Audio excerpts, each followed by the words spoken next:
Hello everyone, welcome to my channel. In this video I'm going to be showing you how I was able to achieve this dress. It's a tutorial video actually. So first I folded the fabric into two, and then I'm going to be folding it again into another two, that's making it four. This is a 2-yard fabric. The length is very long, so here I folded it into four, and then next I'll start drafting the neckline. So for the neckline, I'm just going to be taking my shoulder measurement divided by 2, which is 8. Then after marking that down, sorry, my chalk is a little bit faint. I'm not sure you see what I was marking here, but I'll be explaining it so that you can understand what I was doing. So I then came down at the midpoint to mark 3 inches, which is the depth of my neckline. I'm also going to be marking the width of the neckline, which is 3 inches. I'm going to be connecting my neckline from the 3 inches down to the 3 inches at the top, just like how I'm doing in the video, to get a normal round neck. Then now at the end of the fabric, wherever your fabric stops, I'm going to come down by 2 inches so that I'm going to mark my shoulder slope from that 3 inches that I went in at the neckline. Well, you're going to see what I'm doing. I think I'm confusing myself by explaining this. So now I've come down 2 inches, and I'm going to be slanting that to join at that 3-inch mark I did, like that. See,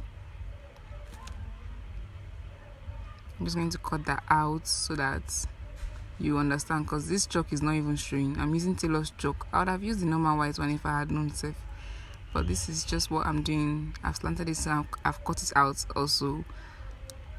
So my back neckline is going to be 1 inch. Some people, they use 3 inch for both the back and the front, but I want it not to be very wide, so it's not show my neck bone. I don't know. I don't have much neck bone, but I don't want it to be very wide. So I've cut out the back neckline, which is 1 inch, and the front neckline is still there, the 3-inch tip. I'm just going to separate it and cut out the front neckline. So I'm just coming down by 2 inches from the 3 inch that I came down with at first, so that I'll be able to do a V at the front neck. That way it's going to size my head. My head can pass through the gown when I sew everything together. So I've separated the back from the front, and now you just see me cut out the neckline that I created. Kind of neckline, that slant, you can also put a button there. It's not clear nice. When you see the dress, you understand what I'm talking about. But yeah, this is me just cutting it out.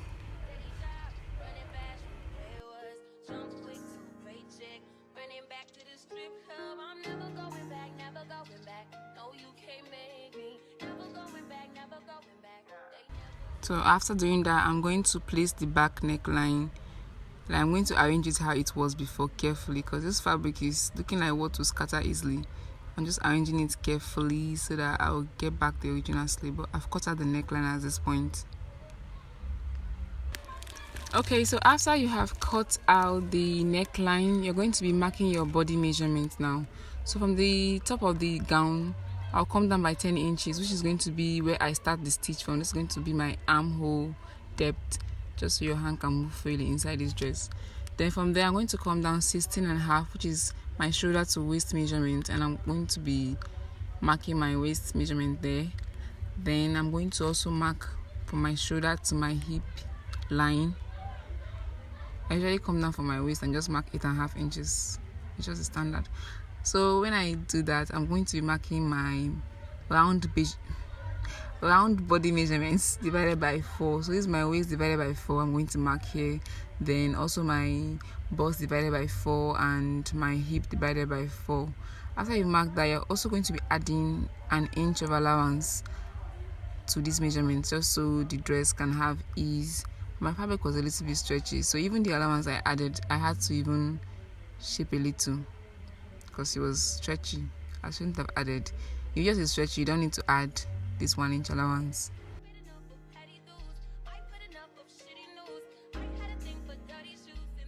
Okay, so now at the end of the gown, you're going to come up by 9 inch, 8 inch, 10 inch, however you want. This is just going to let you be able to move your leg freely in case you want to jump gutter. But yeah, that's just it. So now from the hip line, I'm just going to mark a slant down to that point. You could also mark it straight, but this slant is just for ease, so that your leg can move in freely.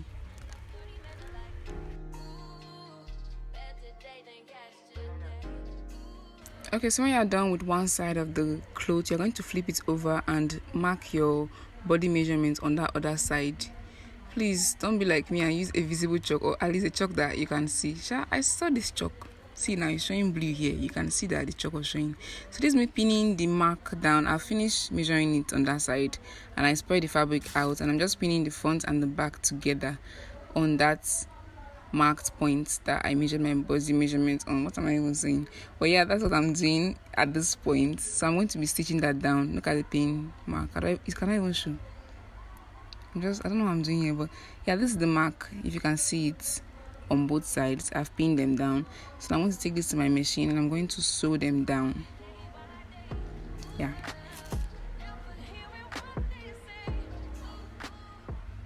Okay, as for the neckline, I'm going to be adding facing. You can use a bias anyhow you want to turn in your neckline, but for me, I'm going to be using this black fabric to cut out a facing just like a mini lining. Like, it's not going to be a full lining. I'm sure you know what I'm talking about, so what am I even explaining?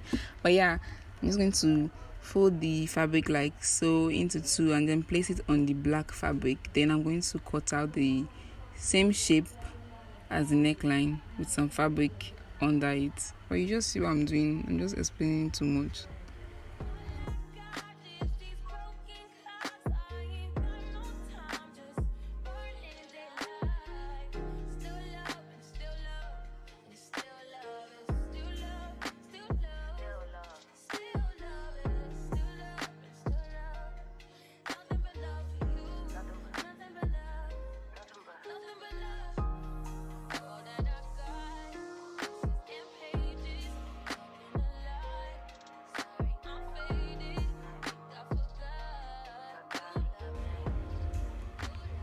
Okay, so after drawing the neckline, I have hemmed the sides of the butterfly dress and also the end of the butterfly dress, and this is what it is looking like.